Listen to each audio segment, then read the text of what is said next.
What's up, guys? We're out here in the shop today doing all Honda things, or all things Honda is what we're doing today.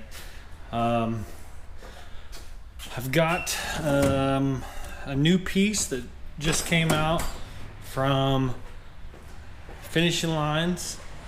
This is the new all billet staging brake that he just dropped, and it's for the Civic, the silver car. And do a little walk around. Not everybody's seen this thing 100 times, especially if you follow on Instagram and stuff. But yeah, I've got this old eBay. This eBay, I don't know, it's like a $70 brake. It's actually done pretty good, but we're gonna change it out because anytime Finishing Lines products come out, we get all the new stuff. Just trying to support our buddies here. But yeah, so I got the all black Finishing Lines brake with the Willwood Master. Got the Finishing Lines engraved in it. Boy, that is fire! It's a very expensive piece, but also a very high quality, top-notch piece. I love this thing. So this thing's just rad. But anyways, and then here's my little cheap Chinese brake. One thing I do like about this little brake is it's got this little thing over here that's like a lock. You know, so you can pull it back, and it's got this little bar in here, so you pull it back and it locks, kind of like an e-brake, which, you know, is pretty cool. But anyways, we're doing away with that guy.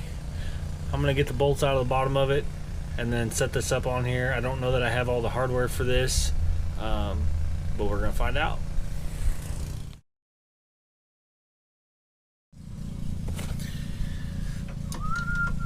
This is probably gonna make a mess. I should probably suck the fluid out of this,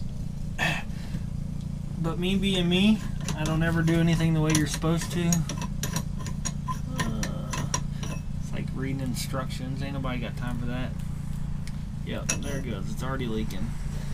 I pulled the top off of it and now it's freaking out. So we're gonna have to be quick.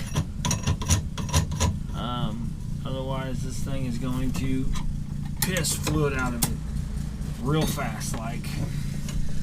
But we're gonna pull the bolt off the bottom of this.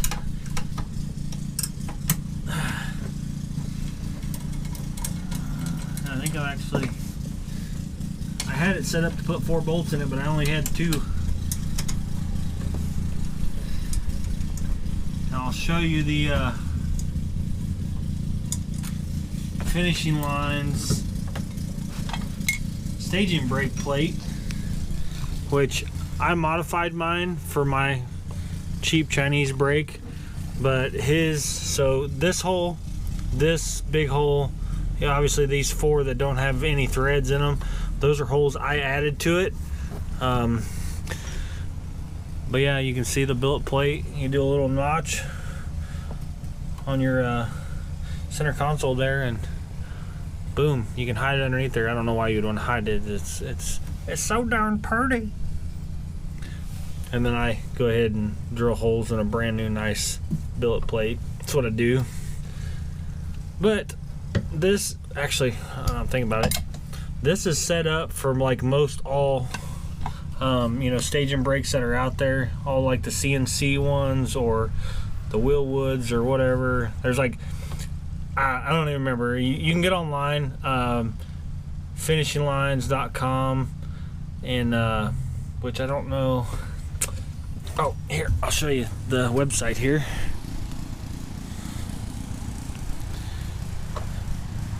finishinglines.com. Get on there and you can find out everything you want to know about obviously all their products, but as far as the staging brake plate goes, it'll tell you which brakes this one is designed to fit, and it's a lot of them on the market, with the exception of like Chinese knockoff, you know, makeshift brakes. That it doesn't count for that. So like I did, you'll have to modify it if you want to do that. But his plate is set up to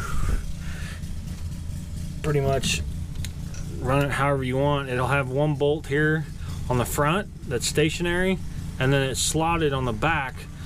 So whenever you bolt this in place, if you want to change the angle of it, like which direction it points or whatever, just, you know, make it a little bit more comfortable for you. You got that little added feature there. But I'm gonna kind of halfway undo this so I can get to the bolt holes, because I got it assembled just because I like looking at it. But I'm gonna assemble this so I can get to the bolt holes, and we'll put a couple bolts in it. Alright, so I had this sitting on here wrong, duh. I had it like turned around, which you just saw, like this was on the front. I was 100% wrong, because obviously like the way the handle's made for you to pull on it, and it was set up, it's kind of the same direction as this cheap one. But so right here you can see, like I said, that one spot is slotted right here. I'm gonna go over here and show you how this is adjustable.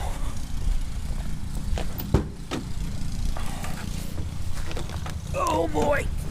Oh gosh, I'm not getting any younger for this thing. Whew. That's why, never mind. I almost gave something away. That was close.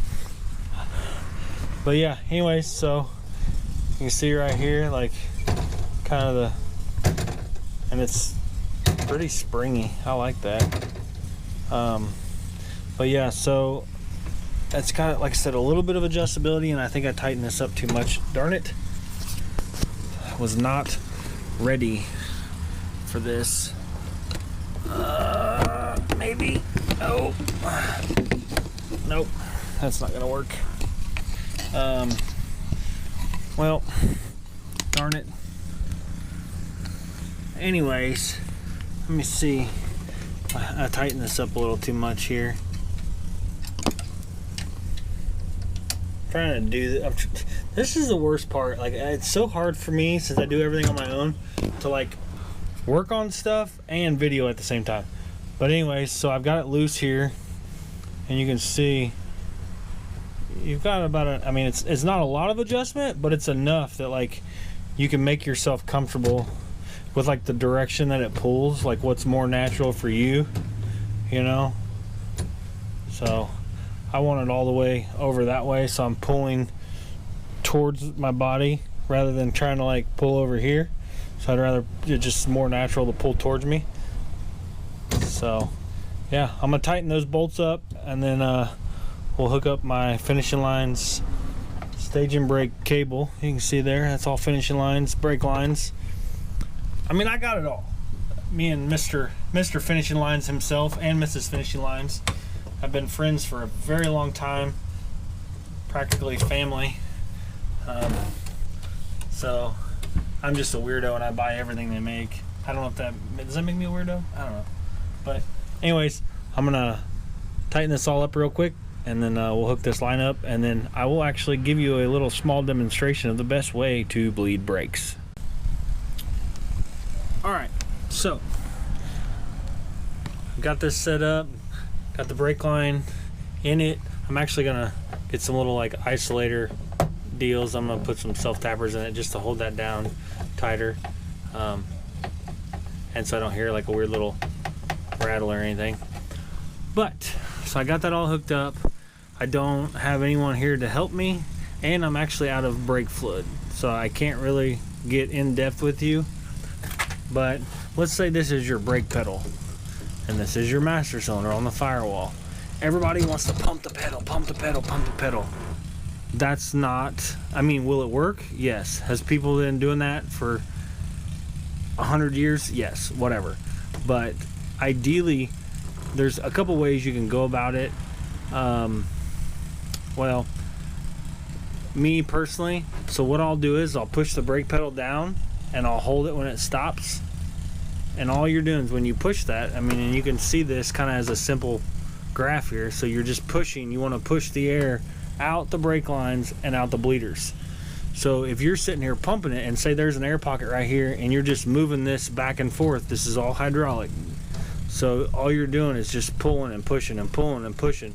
and this bubble, this air pocket will just stay right here. And eventually, sure, it'll probably make its way out, but more than likely you're probably not going to get it. It's going to take you forever. You're going to go through a bottle of fluid, and you're going to have, you know, a mess all over your floor. So like I said, what I do is I'll push the pedal down till it hits the, you know, the floor or stops, whatever, and you go back there, and you usually always start the furthest one from the brake master, which is usually your passenger rear, and then you'll crack that bleeder and something will come out of it or something won't come out of it. So then you'll lock that back down, you'll let the pedal back up, and then you'll push this back down, crack the bleeder, and when you crack the bleeder, the pedal will start to fall and hit the floor, and you'll just, as you keep doing that, you're just slowly pushing that bubble all the way back out. That's how I do it. You know, and I've actually seen people where they'll crack the bleeder open, push the pedal all the way to the floor, lock the bleeder down, let the pedal up, and that works as well too. But I'm one of those people, like, I like to feel the pedal start to get stiff on me as I continually, you know, keep bleeding the brakes. But anyways, I don't know if that'll help anyone. If it does, awesome. If not, yeah, I guess you just gotta keep trying. But anyways, we're gonna move on to the next thing. All right, so now our next little project for Honda stuff today is this little EG. We've got a few things we're gonna do to it. One thing that when I was pulling this thing in the garage, I parked it in the garage, didn't think too much about it, and then like a couple days later I come out to move the thing, and it's a pretty known thing with the Hondas, the shifter bushings. The shifter bushings get wore out, the shifter gets all sloppy. It's just gross, and I'll show you, I'll give you a slight demonstration of how sloppy a Honda shifter can actually be. But anyways, we're gonna address that. I actually have the old shift linkage off the red car since I went to the G-Force long shifter.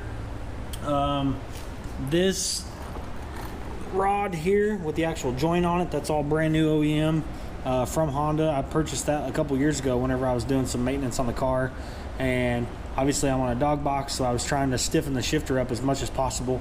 So I went out and bought a brand new, and I'm not even sure you can get this OEM anymore. And then obviously you have your stabilizer rod. It's got an energy suspension bushing in the end of it. But a lot of these, this joint, you'll get a lot of slop in this pin right here and this pin right here. So then, like, you'll get this side-to-side movement, which I'm just going to exaggerate this, but you'll get this side-to-side movement like this, and the same thing with this up here, which these are only meant to turn one way, you know. And then this pin hole here, this hole is actually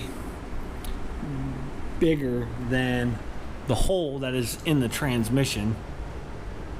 No, yeah, I'm pretty sure that's what it is, but I mean, don't quote me on it. I haven't messed with one of these pins in forever, but everybody calls this the bitch pin. And some, you know, if you do a lot of swaps with these things, this will actually get wallered out too. So then you'll have slop, which I'll show you on this car. You'll have slop in this pin here, which is no bueno. So then you've got slop here, slop here, slop here, and you go back, and then inside this stabilizer rod here, there's actually like a nylon cradle that goes around the ball on the shifter. This one I went through, I rebuilt all this, put the new nylon deal on the end of it. I went through the shifter here, put a new bushing and stuff in this as well, and then the billet bushing here on the back of this. So let me show you how sloppy this stock Honda stuff can actually get.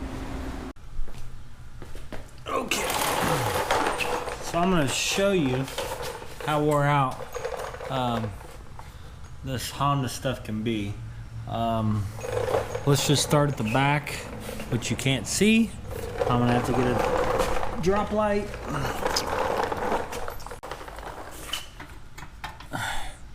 Let's try this again. So here you'll have, if I can get my camera to look up here, there's this ball and socket. This will usually get wore out, which you can see that is completely wore out. The rear bushing back there behind it, you can't really see that. And then this rear bushing here, usually got slop in it. Maybe yeah, you can kind of see it there. And then down here at the shifter, that's got slop in it. Let's see. Yeah, I mean, there's so much wrong with this. Yeah, you can see this right here on the bottom of the shifter there.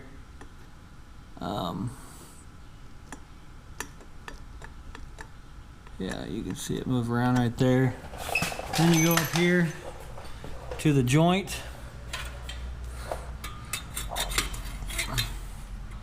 Like here. And then obviously there's 2 pivot points on this linkage here. And then you've got the roll pin up in here, which we'll pull this little clip off. And then we're going to show you how worn out this stuff can get. Look at that. Look at all that slop. It's not even moving anything other than just those joints. I mean, and then side to side, that's all slop like you're going to see in the pin. There's just everything wrong with this. And then I'll go, I mean, golly, look at that. We're gonna lower this down and I'll show you in the inside how wore out this thing is and how aggressive the all those little pieces being loose, a little bit here, a little bit here, a little bit here, they all add up and they turn into a really loose shifter, and I'll show you here in just a second. All right, so here is said shifter. We're gonna pull this over, put this in gear. There's first gear. Now look how, which this is really hard to see because it's dark in here. Maybe this light works. It's not enough. But yeah, so that's in gear. Now look how far. That's in first. There's second. Go back to neutral. So that's neutral, which you can kind of, it's a little looser there. Then you pull it over, you can hear it go into gear. That's in gear. That is not okay. That is just worn out junk. I mean, that's just, I don't know how a man gets it into gear. You don't know what gear you're in because it's just so floppy. But anyways, we're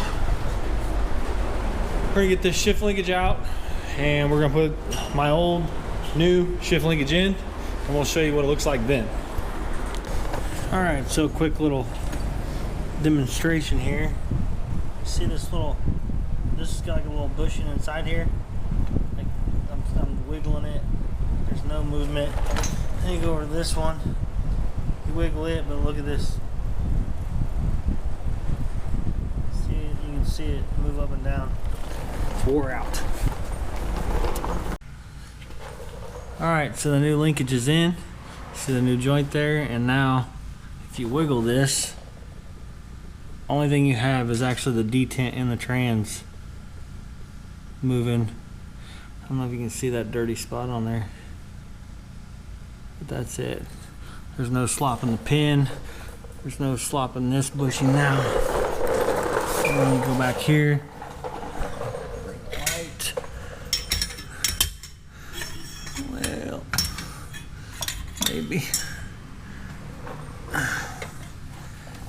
And then here, now all you have is the slot that goes through the detent. Down there, there's no up and down slop in it. And now we've got that billet bushing back there. Now we'll hop up in the car and show you what it's like in gear.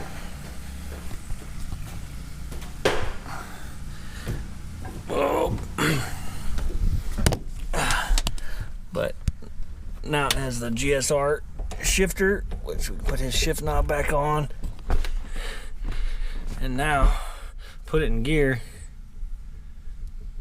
and that's all the extra slack you have, and that's just the detent. rod and the shifter. That's it. Now it's way more crisp. Like here's neutral. That's how it was before. And now that's it. That's all you got. He's gonna definitely enjoy that. Much better. Alright guys, so that's gonna do it for this video. We've got some more updates coming for the Boost Knuckle, the Ranger, the LS swapped Ranger, Project Gold Dust. We got more updates coming for it. Got a lot going on, you know, and trying to do some friends, customer cars, you know, all this stuff. So trying to get as much to you as I can. And I started messing with the front wheel drive car, and I was just like, you know what, I'm gonna make a little video on this finishing line stuff. I don't do enough of the finishing lines install videos or anything like that. So anyways, thought that might help out. And don't forget, go over and check out their Instagram, their website, finishinglines.com, all that stuff. Go over, give them a like, and check out and see what they got. They might have something for you. If not, you know, you can custom make everything you need as far as hydraulic lines, brake lines, fuel lines, you name it. I mean, when it comes to that stuff, anything plumbing related, he can make it for you more than likely. So anyways guys, thanks for watching. Don't forget, comment, like, subscribe, keep following along. We'll see you guys on the next one.